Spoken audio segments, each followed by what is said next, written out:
sponsoring agency, Rosh, Pakistan. Bismillah ar-Rahman ar-Rahim. Most of the audience in this hall is, I think I should speak in Urdu. ٹھیک ہے, just to make you comfortable. تو سر یہ جو اس آگہی کے جو ابتدا ہے یہاں سے ہم نے شروع کی ہے کہ بریسٹ کینسر کیا ہے اور اس کے بارے میں کیسے تدارک کیا جا سکتا ہے اور اس کی پریویلنس اور ہاسپٹل کے مینجمنٹ کے لحاظ سے میں تھوڑا سا آپ کو بریف کروں گا. تو بہت سارے کینسرز میں بریسٹ کینسر ہے وہ اس کی پرسنٹیج اگر نکالیں تو وہ 35% بنتا ہے.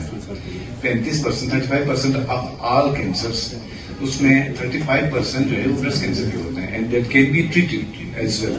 یہ ٹریٹیبل ہے اور اس کو ارلی ڈائگنوسس کی ضرورت ہے سر. تو we have to launch many awareness campaigns.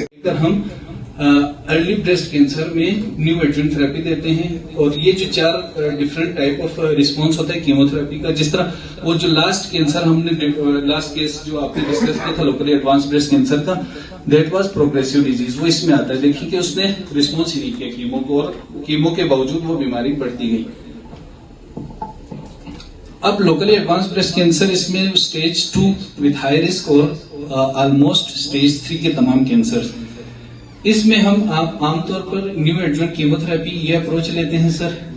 اس میں ہم بی سی ایس کی طرف جا سکتے ہیں. بی سی ایس کی طرف جا سکتے ہیں صرف اس صورت میں اگر ہم اس کو پراپرلی لوکیٹ کریں, اس میں ہم اگر وہ رکھیں فلپس رکھیں. تو اس پہ بھی میری آصف صاحب سے بات ہوئی تھی سر. انشاءاللہ ہم کوشش کر رہے ہیں کہ سرجیکل اینڈ ریڈیولوجیکل ڈپارٹمنٹ کے ساتھ ان کولیبریشن ہو کر اب کوئی پیشنٹ ہے اس کا اگر ہم بریسٹ کنزرو کرنا چاہیں, کیونکہ بریسٹ سرجریز میں نے دیکھا ہے میوٹیشنز جو ہمارے جسم میں ایک دن میں ہوتا ہے, تھینکس ٹو دا امیونٹی. جو ہمارا امیون سسٹم ہے وہ کینسر کو مارک کرتا ہے اور اس کو کھا لیتا ہے. اس میں جب وہ امیون سسٹم سے نکل جاتا ہے تب ڈیولپ ہو گیا کہ وہ کہتے ہیں کہ کینسر کو چھڑنا نہیں تھے. آپ آپریٹ کرواتے ہیں تو ہر کوئی یہ بولتے ہیں یار اس کا آپریشن کیا تو یہ فوت ہو گیا, اور اس کو ایسے ہی چھوڑتے ہیں تو شاید 3-4 مہینہ اور نکل جاتے ہیں. کیا حقیقت ہے اس کی؟ کیا نہیں سر, اس وتھ ڈیو ریسپیکٹ تھوڑا سا میں ڈیفر کروں گا اس سے. سر اگر ہم سسٹمک طریقے سے جائیں, میں نے ابھی ایک بات کی سر, ایک زمانہ ایسا تھا کہ اگر کسی بھی پیشنٹ میں بریسٹ کینسر میں اگر کوئی پیشنٹ ہے یا کوئی بھی کینسر ہو سر, وہ اگر میٹاسٹیٹک ہو یا اسٹیج 3 میں ہو تو ہمارے لیے وہ تقریباً سزائے موت کے مترادف تھا.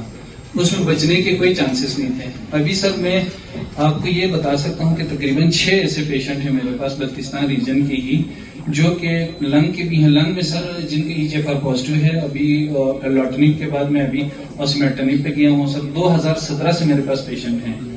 تو سر اگر ہم سسٹمک طریقے سے اس کو دیکھیں, کینسر سے خوفزدہ ہو کر یا کینسر کے بارے میں ان میتھس کو دیکھ کر اگر ہم جائیں تو ہاں ایک ایسا ایک سٹیج آتا ہے جہاں پہ سرجری یا کوئی ٹریٹمنٹ کارگر کینسر. اب ارلی بریسٹ کینسر کی اگر ہم بات کریں تو اس میں 2 اسکول آف تھاٹس ہیں, ڈفرینٹ گائیڈ لائنز ہیں جو ڈیولپ ہوئی ہیں, جو ہم خود پریکٹس کرتے ہیں اور جو میں خود بھی یہاں پہ اکثر دیکھتا ہوں. That is mostly up front surgery. اگر اسٹیج 1 ڈیزیز ہے, اسٹیج 2 ڈیزیز ہے تو اس میں اپ فرنٹ سرجری کی طرف چلے جاتے ہیں. بہت زیادہ گائیڈ لائنز اس کو فالو کرتی ہیں. اور اگر ہم تھوڑا سا مور اسپیسیفک ہو جائیں اور مور اگر ہم دیکھیں ہمارے پاس اگر اتنے اچھے ریسورسز ہوں تب پھر ہم دوسرا اپروچ بھی لے سکتے ہیں, نیو ایڈجنٹ اپروچ. اگر HER2 پازیٹیو ہے تو HER2 پازیٹیو ہے اگر ہم دیکھتے ہیں اس میں سب سے زیادہ HER2 پازیٹیو میں ہم دیکھتے ہیں. اب نیو ایڈجنٹ کا مطلب ابھی آصف صاحب بتا چکے ہیں کہ جو ڈیفینیٹ تھراپی ہے دیٹ از سرجری, اس سے پہلے جو ہم تھراپی دیتے ہیں اس کو نیو ایڈجنٹ تھراپی بولتے ہیں. اس میں یہ ہوتا ہے کہ سر جب ہم کینسر کا اسپیسمن نکالتے ہیں, جو سرجن اسپیسمن نکالتا ہے جب لیب میں وہ جاتا ہے تو یہ ہمارا بیسکلی جو ایک پہ تو EGFR1 ہے جس کو HER1 بھی کہتے ہیں, فالوڈ بائی HER2, HER3. تو اس میں ہوموڈائمرائزیشن اینڈ ہیٹروڈائمرائزیشن ہو جاتی ہے.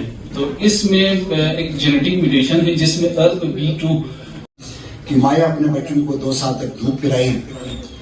یہ اللہ تعالیٰ کا فرمان ہے, اس سے بڑی کوئی کتاب نہیں ہے جس کا ہم کریں. تو اس میں بھی 2 سال مائیں جو مائیں بچوں کو دودھ پلاتی ہیں ان میں کینسر, بریسٹ کینسر کے چانسز 4.3% कम हो जाता है अगर 12 मंथ्स है। और जिस तरह पहले हमारे स्पीकर ने जिक्र किया कि केसेस आ रहे हैं, पहले नहीं थे, अब केसेस आना शुरू हो गए, तो इसमें एक फैक्टर मैं ज़रूर बताऊंगा, क्योंकि पहले मदर्स तकरीबन 90%, 99% मदर ब्रेस्ट फीड कराती थी। अब कुछ अरसे से ये ट्रेंड बन चुका है कि माएँ जो है ना वो फार्मूला मिल्क डबे का दूध देना एक बड़ा फख्र समझती हैं, जो कि कोई फख्र वाली बात नहीं है। फख्र वाली बात यह है कि माँ बच्चों को अपना दूध पिलाएं, जिसमें अल्लाह ताला भी फरमा रहा है कुरान में, और एक मेडिकली साइंटिफिकली भी जिसका बेनिफिट है माँ और बच्चे दोनों के लिए। अगर मदर ब्रेस्ट फीड कराती है 2 इयर्स तक, ब्रेस्ट कैंसर के रिस्क भी कम हो गए, और बच्चे के लिए भी माँ का दूध एक सेहतमंद दूध है, जिसमें बच्चे भी इन्फेक्शन से, बहुत सी बीमारियों से बच सकते हैं। तो आज मेरा मेन पैगाम ये है कि हम पब्लिक को, आवाम को अवेयरनेस दें कि माओं को कि वो अपने बच्चों को मदर ब्रेस्ट फीड कराएं 2 इयर्स तक।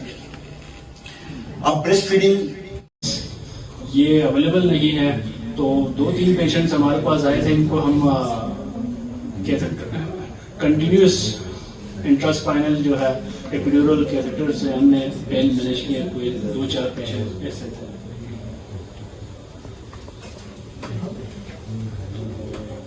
Physician should be a good, valuable resource in pain physiology, pharmacology, and providing additional treatments.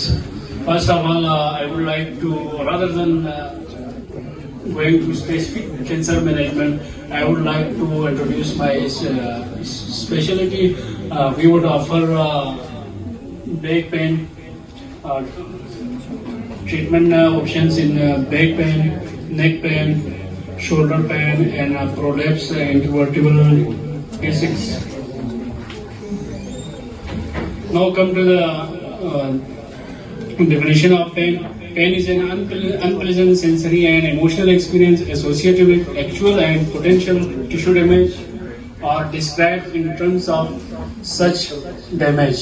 तो फर्स्ट ऑफ ऑल हमारे पास पेशेंट आता है तो हम उसके जो असेसमेंट, पेन की स्कोरिंग, इसकी हिस्ट्री एंड एग्जामिनेशन करते हैं, और फिर डायग्नोसिस विच पेन डिपेंड्स करता है कि कौन से टिश्यू और कौन से ऑर्गन को इन्वॉल्व। अजीज का मजा पाया, दर्द की दवा पाई, दर्द बेदवा पाया। तो दर्द के हवाले से बाकी साहब है ना, कैंसर के पेशेंट्स का आप आए सर, टाइम बड़ा शॉर्ट है तो राय साहब समझ गए मेरे ख्याल में। हम आपको जहमत देते हैं तो आप हमें टाइम देते हैं सर, आपका बहुत बहुत शुक्रिया। और ये हमारी खुशकिस्मती है कि जो है ना हमारे जो जीबी की जो रिप्रेजेंटेशन है हेल्थ में सबसे टॉप लेवल पे है, जो है हमारे रीजन से इनका ताल्लुक है, तो यकीनन इस तरह के मौके तो बार बार नहीं आते हैं। तो सर की इस जो है ना पोर्टफोलियो के हवाले से हम इंशाल्लाह जो है ना भरपूर फायदा उठाएंगे। बाकी मुख्तलिफ जो है ना स्पेशलिटी वाइज हर एस्पेक्ट पे कंसल्टेंट्स ने इस पर बात की। हॉस्पिटल के हवाले से 1-2 बातें करना चाहूँगा। माशाल्लाह से एमएस साहब जो है ना अपने बसात के मुताबिक बहुत ज़्यादा एफर्ट्स कर रहे हैं, इसमें कोई शक। लेकिन मैं जो है ना अपने लेवल पे जो मैं चीज़ जो है ना उसकी कमी महसूस कर रहा हूँ सफाई से, ठीक है ना जी। तो स्वीपिंग की जो है ना थोड़ी सी इस हवाले से डिफिशियंसी है, इसमें हमने जो है ना एक दो दफ़ा मीटिंग भी की और इस पॉइंट पर हमने डिस्कशन भी की है। तो एमएस साहब से मैं यही रिक्वेस्ट करूंगा कि एसपीएस पे अगर कुछ हमारे जो है ना स्वीपर्स की इंडक्शन हो जाए और सर के थ्रू इसकी जो है ना आगे हायर लेवल पर लेके जाए, तो इस जो कमी है, मेन कमी हर किसी को आके यहाँ पे नजर आता है कि सफाई की कमी है, तो इंशाल्लाह ये चीजें भी पूरी हो जाएंगी। अब बाकी अल्हम्दुलिल्लाह हमारे पास अभी हर स्पेशलिटी में कंसल्टेंट्स हमारे पास मौजूद हैं। मैं समझता हूँ as a public health specialist, ठीक है ना जी। अभी जो पहले का ज़माना गुजर गया, अभी नॉन कम्युनिकेबल डिजीज की तरफ चीज़ें आई हैं, शुगर हो गए, ब्लड प्रेशर हो गया और कैंसर जैसे जो मुज़ी मरज है। अभी डॉक्टर साहबान ने अपनी प्रेजेंटेशन में भी कहा कि ब्रेस्ट कैंसर खवातीन में हर 9 जो है ना खातून में से एक जो है ना एक ब्रेस्ट कैंसर की जो है ना मरीज है। तो यकीनन ये एक अलार्मिंग है। कैंसर होता है तो उस माँ को अपने बच्चे को दूध नहीं पिलाना चाहिए, लेकिन जैसा दूसरे सर ने कहा कि ब्रेस्ट कैंसर अगर लेवल 1 पर हो तो साइड इफेक्ट बिल्कुल ना आने की, या इफेक्ट बिल्कुल ना, सिम्टम्स बिल्कुल ना आने की वाला बात होता है, तो उस टाइम पर बच्चे को दूध पिलाना चाहिए या नहीं पिलाना चाहिए? अगर पिलाते हैं तो क्या माँ की बॉडी में ऐसा हार्मोन ग्रोथ होता है, क्योंकि लेवल 1 पर है ब्रेस्ट कैंसर, तो ब्रेस्ट कैंसर खत्म होने की कोई हार्मोन ग्रो होता है? थैंक यू बेटा, बहुत अच्छा सवाल किया आपने। सवाल किया कि ब्रेस्ट कैंसर के दौरान की आप स्टेज 1, 2, 3 की बात की कि उसमें हम ट्रीट करा, मेरा था गाइडलाइन ट्रीटमेंट के दौरान। अगर ब्रेस्ट कैंसर डायग्नोज होने से पहले तो ट्रीट करा रही है, ब्रेस्ट कैंसर डायग्नोज होने के बाद जो खातून को ट्रीटमेंट देते हैं उस ट्रीटमेंट का साइड इफेक्ट आ रहा होता है, तो जब वो तशखीस होती है उसका इसको ब्रेस्ट कैंसर है, जब उसको कीमोथेरापी ट्रीटमेंट देते हैं, दवाई के थ्रू, रेडिएशन के थ्रू देते हैं, हार्मोनल थेरापी, उस दौरान हमने ट्रीट नहीं कराना है। लेकिन अगर ट्रीटमेंट नहीं है, स्टेज 1 पे कोई ट्रीटमेंट नहीं ले रही है, तो आप ट्रीट करा सकते हैं। हम ट्रीटमेंट की वजह से बच्चे को फिट रोक रहे हैं, ट्रीटमेंट की दवाइयों की वजह से बच्चे पे साइड इफेक्ट ना आए। सो बहुत शुक्रिया आपके इस क्वेश्चन का, आपने पहले भी इसको रेज किया है। आपको पता है कि चूंकि ये इकलौता हॉस्पिटल है पूरे बल्चिस्तान रीजन का, इसके ऊपर बहुत सारे मतलब है, प्रेशर भी है, और हमें तमाम मरीजों को उसको उसी के मुताबिक डील करना है। शुरू में ये हॉस्पिटल तो सिर्फ एक छोटा सा हॉस्पिटल था जिसपे मरीज आते थे रैंडमली। अब तो माशाल्लाह से तमाम स्पेशलिटी के, मैं यहाँ पे फखरिया तौर पर कहता हूँ, हेल्थ मिनिस्टर साहब यहाँ मौजूद हैं, इनके कोशिशों से, इनके गाइडलाइन के जरिए हम इसको बेहतर से बेहतर करने की कोशिश कर रहे हैं।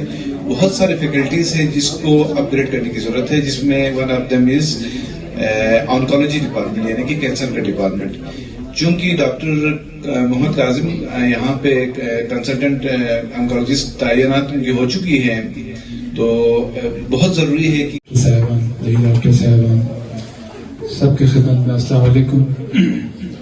मैं खुद आज इस आपके सिम्पोजियम में बड़ा मुस्तफीद हुआ कि आप बहुत सारी राय का आज मुझे पता चला, और मैं समझता हूँ कि एक वाकई कैंसर जो है आजकल पूरे पाकिस्तान में, बल्कि पाकिस्तान में कुछ ज्यादा नजर आ रहा है कि ये फैलता जा रहा है।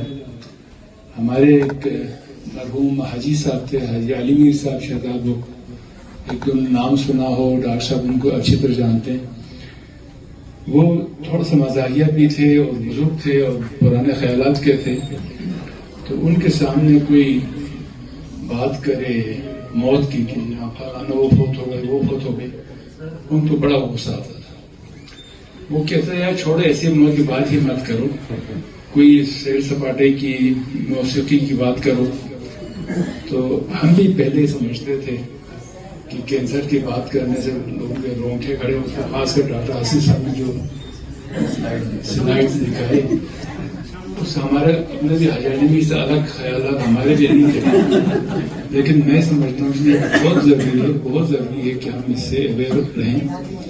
तो इस पे मेरी आसिफ गिलानी साहब से भी, जो हमारे गिनौर के डायरेक्ट डीजी हैं, एक दफा मेरे ऑफिस में हमने उनको बुलाया था, तो थोड़ी सी ब्रीफिंग भी उसने दी। तो मैंने उनसे यही रिक्वेस्ट किया था कि गिलगित बल्चिस्तान में जो रेशो इसका बढ़ रहा है, और मैंने तो खैर अपने हल्के के हवाले से वो बताया था, शिगर में मुझे लगता है कि ये बहुत तेजी से बढ़ रहा है। और एक दो चीजें और भी, टीबी भी है खवातीन में खासकर, और यहाँ से डायरेक्टर साहब से शोर सुनूं। ये